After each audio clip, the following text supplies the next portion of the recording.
Bismillahirrahmanirrahim. Assalamu alaikum dear students. Welcome to the platform of Noor School and College Mansehra for online class of physics grade 11. Dear students, today we will discuss an important topic of physics chapter wave, Doppler effect. As far as this topic is concerned, let me tell you that the full name of Doppler was Christian Doppler. इस Doppler का पूरा नाम था Christian Doppler और ये Austrian था, Austria का रहने वाला था, ऑस्ट्रेलिया नहीं ऑस्ट्रिया, ये जर्मनी के पास है मुल्क। और 1842 में इसने एक बहुत इंपॉर्टेंट रिजल्ट पेश किया, उसको कहते हैं डॉपलर इफ़ेक्ट। तो सबसे पहले डॉपलर इफ़ेक्ट या इस फिनोमिना को हम डिफ़ाइन करते हैं।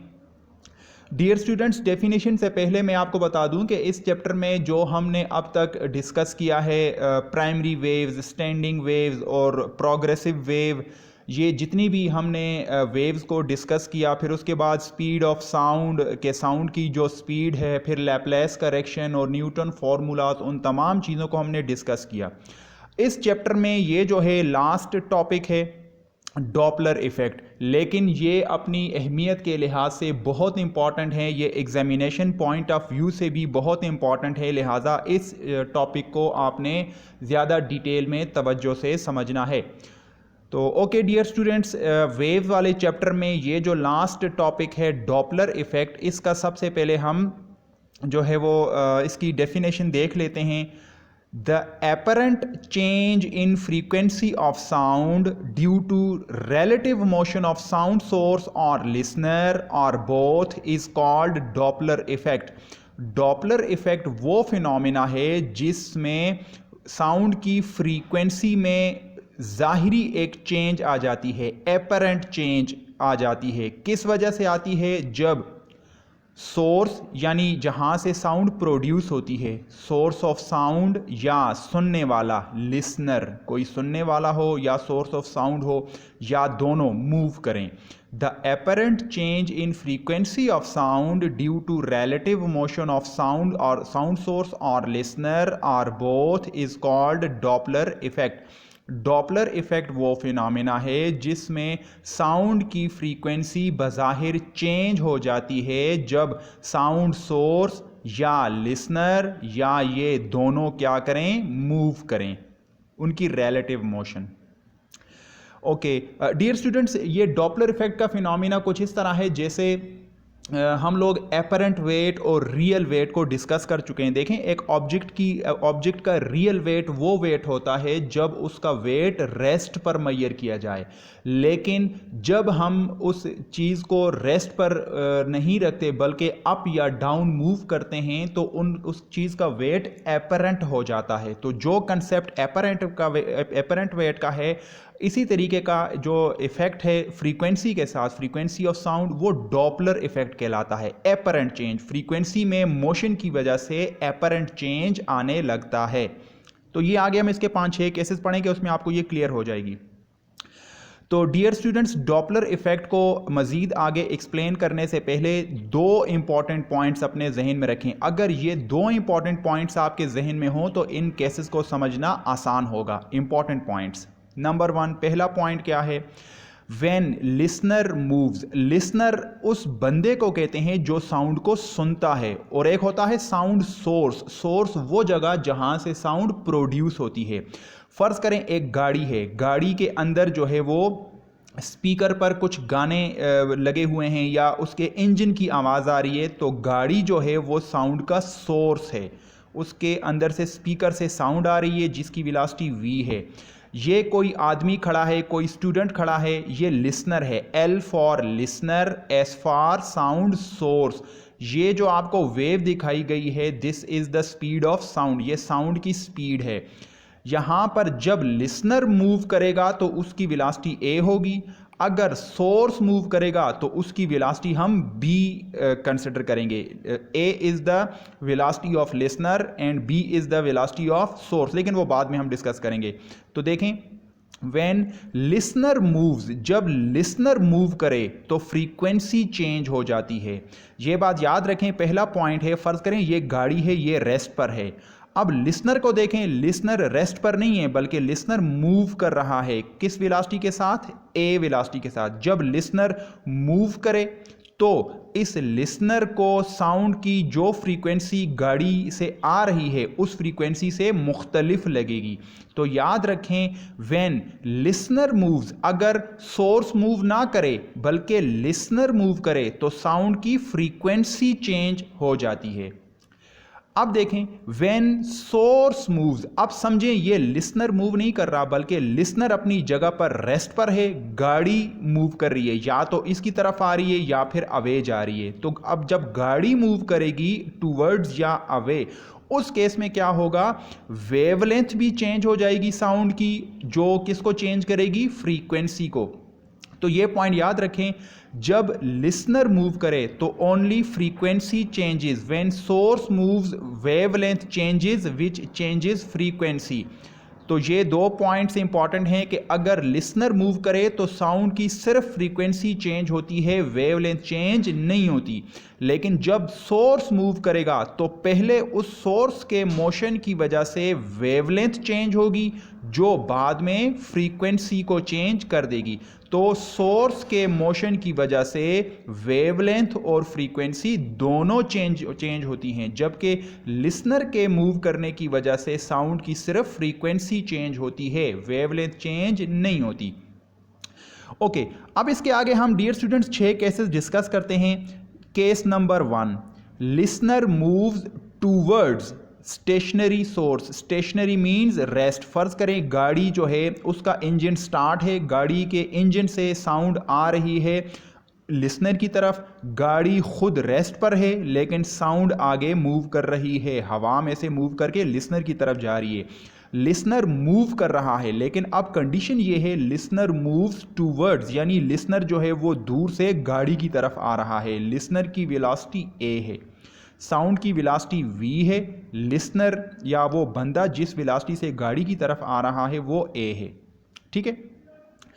When listener moves towards the stationary source, ये स्टेशनरी सोर्स है, स्टेशनरी इसलिए क्योंकि ये रेस्ट पर है। When listener moves towards the stationary source, the net speed of sound and listener will be, आप देखें हमारे पास दो स्पीड्स आ जाएंगी, एक तो साउंड की स्पीड है, एक लिसनर की स्पीड है। अब देखें साउंड जो है वो लिसनर की तरफ जा रही है, लिसनर जो है वो साउंड की तरफ आ रहा है। तो क्या दोनों एक दूसरे को ऐड नहीं कर देंगे? दोनों ऐड करेंगे तो लिसनर को ज़्यादा स्पीड महसूस होगी। इसकी देखें कॉमन एग्जांपल इस तरह है, फ़र्ज़ करें यहाँ पर एक बंदा इस गाड़ी के पास खड़ा है, उसके पास एक बॉल है, वो बॉल को इस तरफ फेंक रहा है। वेलोसिटी ऑफ साउंड को आप समझें कोई गेंद, टेनिस की बॉल। जब दो बंदे खड़े हों, एक बंदे के पास बॉल हो, वो बॉल को दूसरे बंदे की तरफ फेंक रहा हो, अगर ये दूसरा बंदा पहले बंदे की तरफ मूव कर रहा है तो उसके लिए वेलोसिटी ज़्यादा होगी नहीं होगी, क्योंकि बॉल एक डायरेक्शन में आ रही है, वो बंदा खुद दूसरी डायरेक्शन में जा रहा है, तो ये इस बंदे को वेलोसिटी ज़्यादा लगेगी। ज़्यादा के लिए हम प्लस इस्तेमाल करते हैं। क्लियर? तो इस केस में जब लिसनर मूव करेगा स्टेशनरी सोर्स की तरफ तो जो नेट स्पीड होगी वो दोनों एड अप हो जाएंगी। ये v जो है वो स्पीड ऑफ साउंड है और a जो है वो स्पीड ऑफ लिसनर है। तो net speed is equal to v plus a, where v is the sound speed and a is the listener speed. तो ये हमारे पास नेट स्पीड है। सिंस फ्रीक्वेंसी इज चेंज्ड, ये बात याद रखें, जब लिसनर मूव करेगा तो क्या चीज़ चेंज होगी? फ्रीक्वेंसी।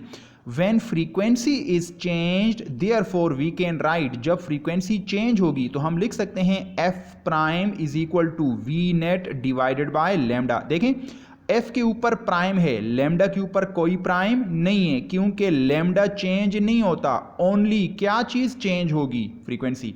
तो फ्रीक्वेंसी प्राइम का मतलब ये है एपरेंट फ्रीक्वेंसी, के ओरिजिनल फ्रीक्वेंसी कुछ और होगी, वो बंदा लिसनर जो है वो आगे जाते हुए कुछ और फ्रीक्वेंसी वो फील करेगा, उसे लगेगा कि फ्रीक्वेंसी मुख्तलिफ है।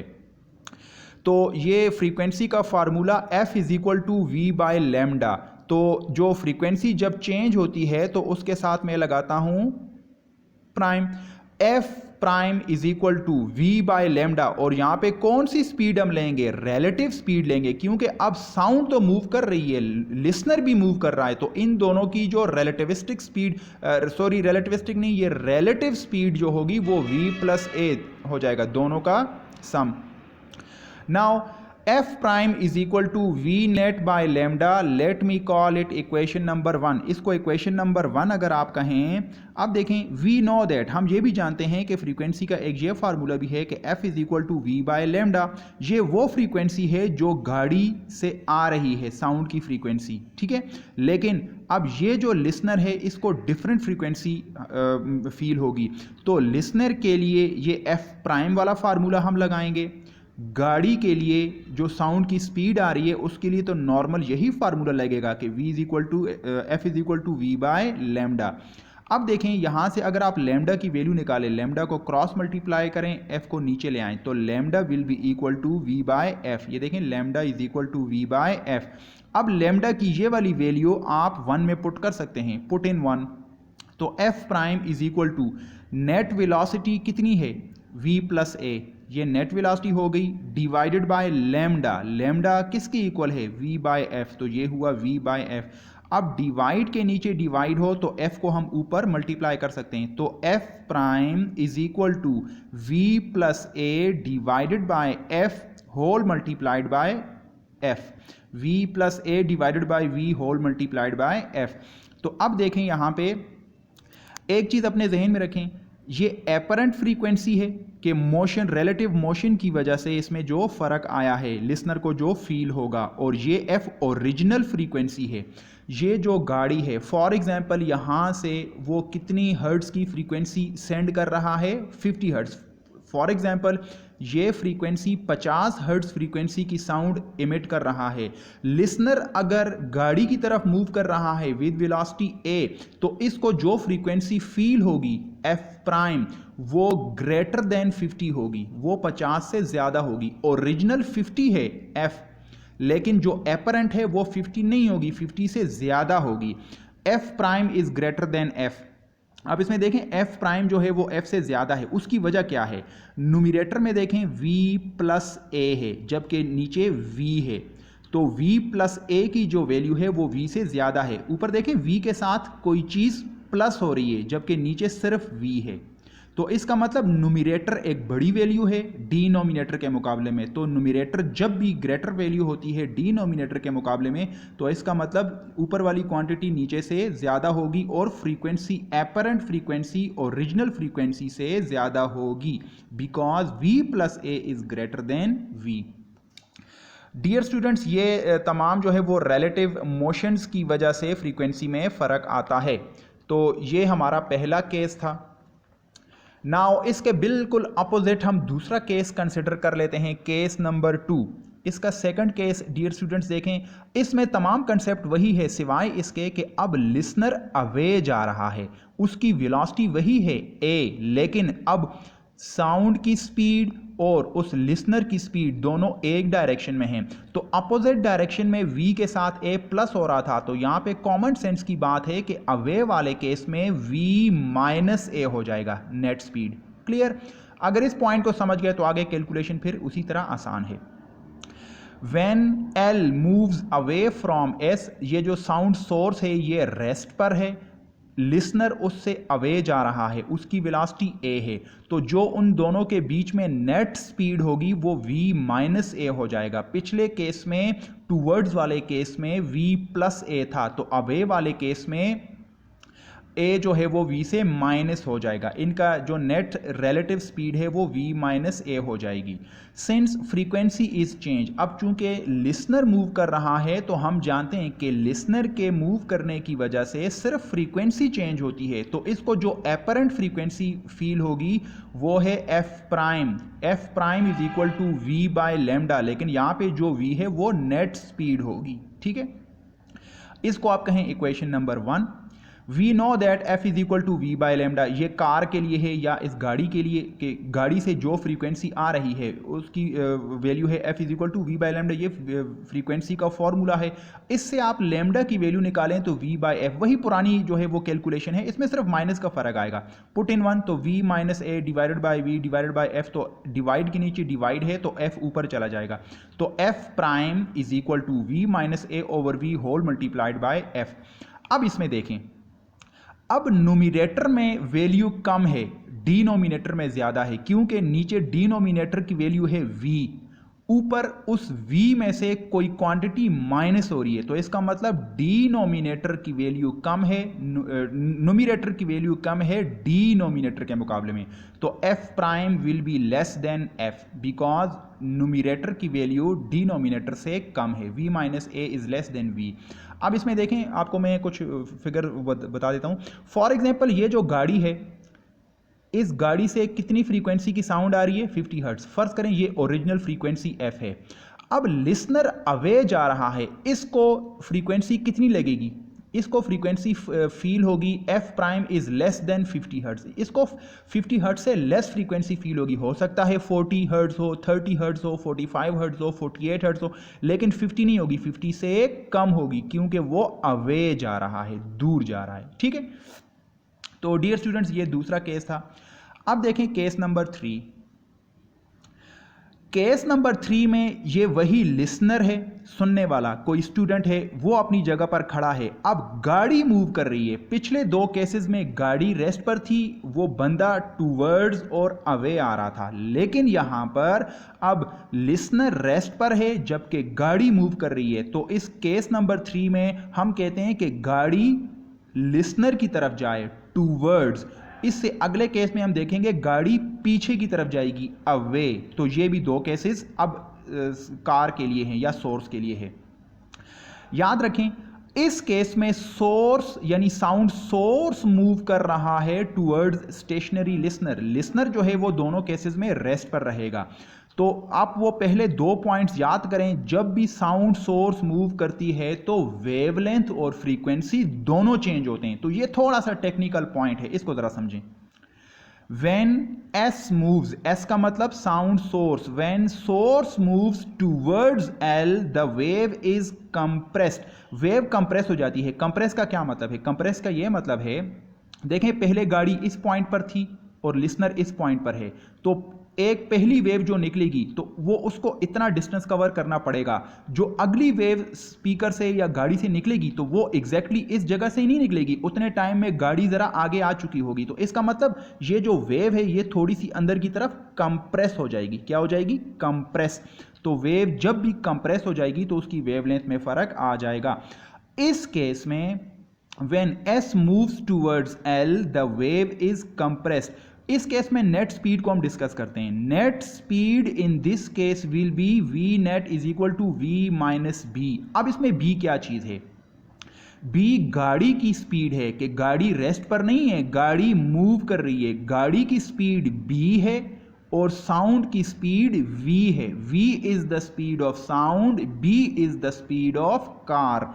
तो इसमें देखें ये बिल्कुल अपोजिट फिनोमेना है। इस केस में आप देख सकते हैं कि वेलोसिटी और लिसनर की जो स्पीड है वो एक ही डायरेक्शन में है, उनको हमने माइनस किया। तो इस केस में भी आप देखें वेलोसिटी ऑफ साउंड और बी ये भी एक ही डायरेक्शन में है या नहीं है। तो इस केस में भी हम क्या करेंगे? माइनस करेंगे। v is sound speed, b is source speed. v जो है वो वेलोसिटी ऑफ साउंड है जबकि b is the velocity of car या सोर्स। अच्छा स्टूडेंट्स, इसको हम जो है वो छोटी सी एक एग्जांपल से एक्सप्लेन कर लेते हैं, ये रिलेटिव स्पीड को। Example to explain net speed, कि आप इन दो कार्स को देखें, ये कार A है, ये कार B है, ये A है, ये B है। फर्ज करें ये दोनों कार A और B दोनों लेफ्ट की तरफ जा रही हैं। इस कार की वेलोसिटी v1 है, इस कार की वेलोसिटी v2 है। अगर दोनों कार की वेलोसिटीज इक्वल हैं तो उनकी रिलेटिव वेलोसिटी क्या हो जाएगी? जीरो। वो किस तरह?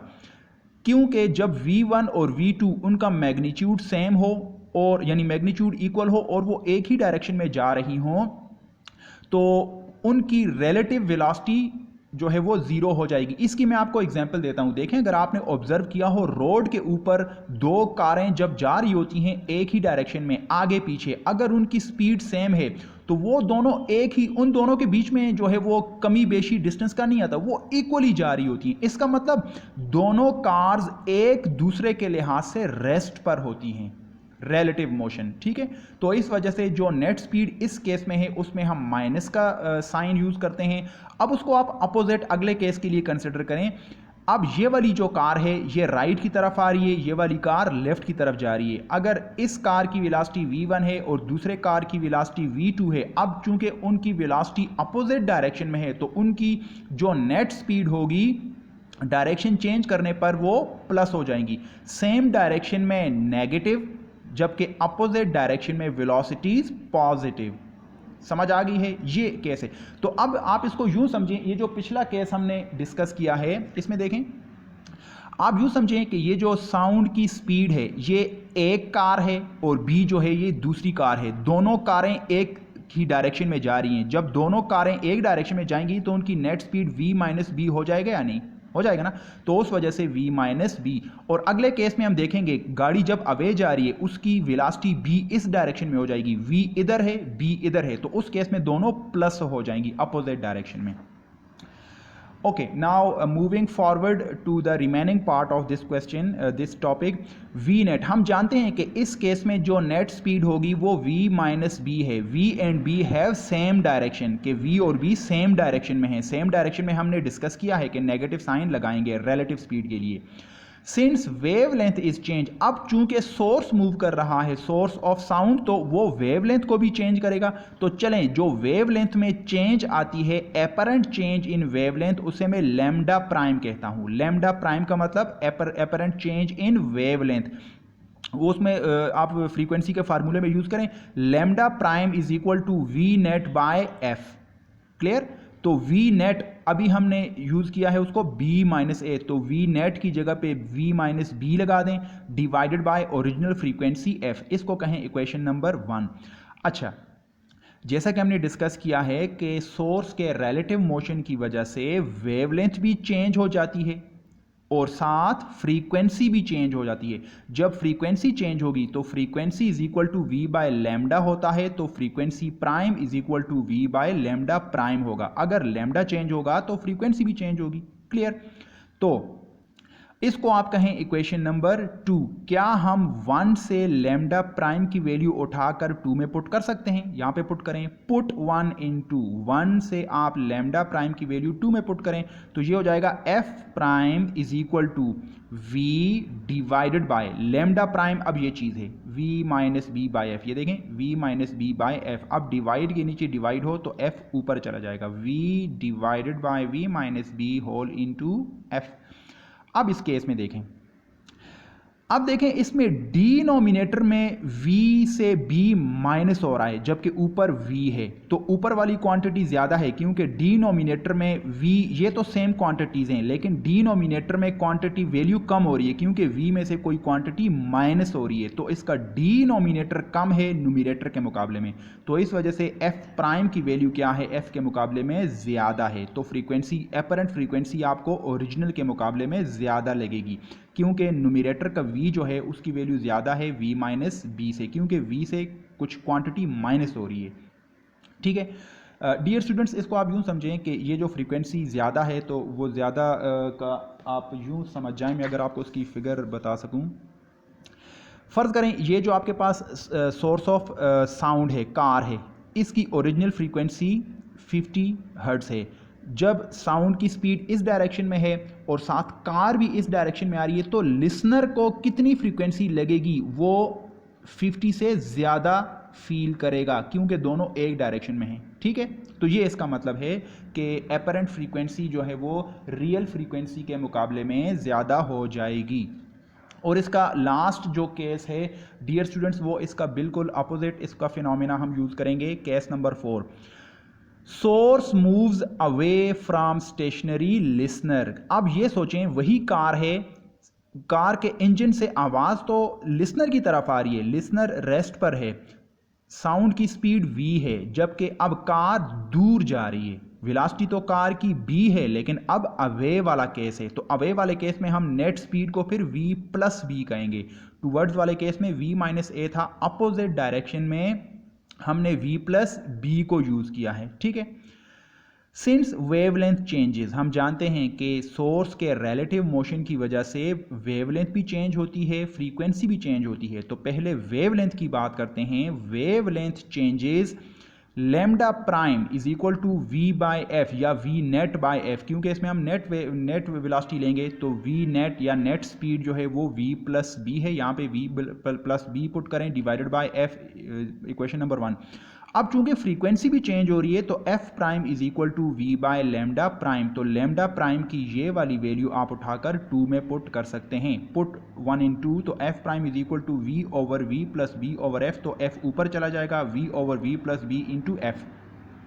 यहां पर देखें न्यूमिरेटर में सिर्फ b है, जबकि डिनोमिनेटर में उस v के साथ कोई क्वांटिटी प्लस हो रही है, तो इसका मतलब डिनोमिनेटर की वैल्यू ज्यादा है v के मुकाबले में। तो जब डिनोमिनेटर की वैल्यू ज्यादा होगी तो ओवरऑल ये वैल्यू कम पड़ जाएगी, तो v prime is less than f prime is less than f। ये इसका अपोजिट केस है डियर स्टूडेंट्स। तो आप देख सकते हैं, अगर फॉर एग्जांपल ये कार है, इसकी ओरिजिनल फ्रीक्वेंसी अगर f कहें तो इससे जो साउंड आ रही है उसकी फ्रीक्वेंसी कितनी है 50, और कार अगर दूर जा रही है तो लिसनर को फ्रीक्वेंसी कितनी लगेगी 50 हर्ट्ज से कम लगेगी, क्योंकि कार अब दूर जा रही है। हो सकता है वो 40 हर्ट्ज इसको फील हो, 38 फील हो, 45 फील हो, लेकिन वो एग्जैक्टली 50 जो है वो फील नहीं करेगा। Okay, now dear students, last 2 cases, आखिरी 2 केसेस ये सिंपल हैं।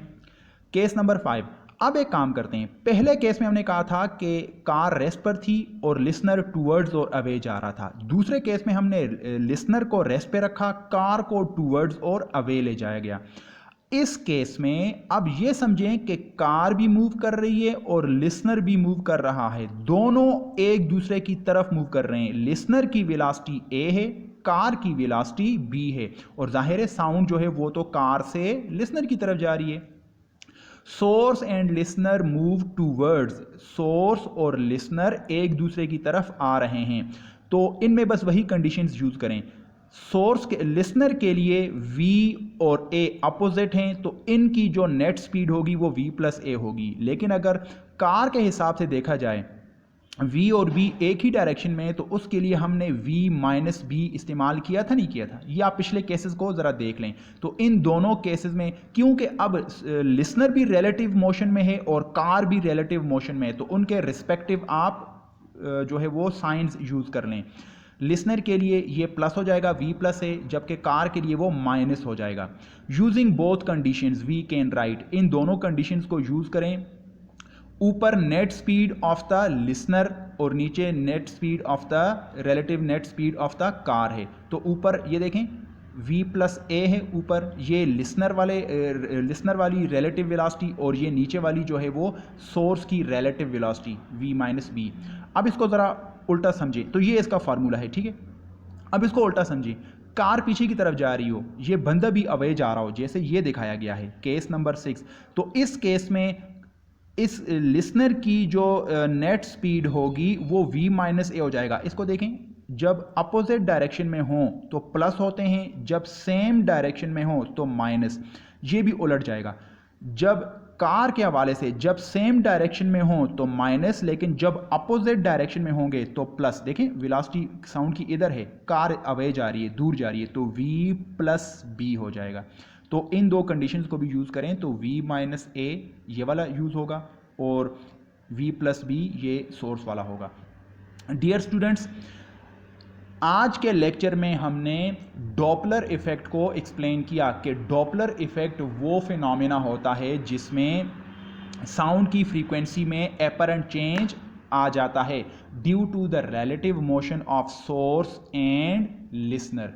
डियर स्टूडेंट्स, ये बहुत इंपॉर्टेंट जो है वो एक इसकी जो प्रैक्टिकल एप्लीकेशन है ये बहुत इंपॉर्टेंट है। इसी टॉपिक को इस्तेमाल करते हुए, इसी कंसेप्ट को यूज़ करते हुए एडविन हबल ने 1926 में ये बड़ी डिस्कवरी की थी फिज़िक्स में कि यूनिवर्स फैल रही है, उसने एक्चुअली डॉपलर इफ़ेक्ट के फिनोमेना को ही इस्तेमाल किया था। तो dear students, examination point of view से ये बहुत इंपॉर्टेंट है। और इसमें डियर स्टूडेंट्स आपको मैं एक होमवर्क दे देता हूँ, ये लास्ट में नहीं बल्कि ये इसके लिए आपके लिए एक होमवर्क मैं दे देता हूँ। ये देखें ये आपके लिए होमवर्क है कि डॉपलर इफेक्ट का जो पहला केस है, आप अगर इस फार्मूले को देखें, ये जो रिलेटिव फ्रीक्वेंसी का फार्मूला है, इसमें इफ आपने ये सॉल्व करना है, if a is equal to v, अगर उस लिसनर की वेलोसिटी भी स्पीड ऑफ साउंड के इक्वल हो, अगर ए को आप वी के यहां पे पुट करें तो एफ प्राइम की वैल्यू क्या होगी। This is your homework. Okay dear students, wish you all the best. Please इसको अपने जो है वो पेपर के ऊपर, प्रेजेंटेशन पेपर के ऊपर लिखना है। Thank you very much.